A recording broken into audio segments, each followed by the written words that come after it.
माती कुठून आणता येईल? माती डोंगर भागातून. अजून विचारा, तुम्हाला काय प्रश्न विचारायचे विचारा बरं त्यांना. कशावर आणता येईल माती? ट्रॅक्टरच्या साह्याने. ओके. हा विचार. कोळसा खदानी पाणी त्याच तिकडनं. अजून इथं खोक्याच्या साह्याने.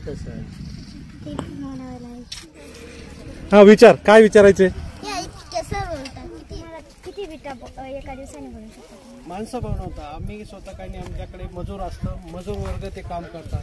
आज कोणी 2000 पाडतं, त्याच्या मेहनतीवर 2-2.5 पाडतं. एक जोडी 2-2.5 पाडतंय. किती जोड्या आहेत अशा तुमच्याकडे? आमच्याकडे 5 5 जोड्या 12,500.